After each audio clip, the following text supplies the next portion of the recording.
tuliandaa tuzo kwa ajili ya waliofanya vizuri kwenye eneo la usafi wa mazingira.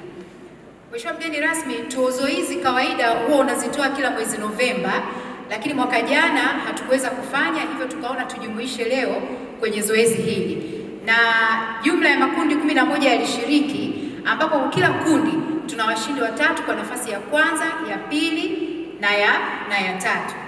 Na nitaomba tu nitaje kwa uwakilishi ili kusudi tuweze kuokoa muda.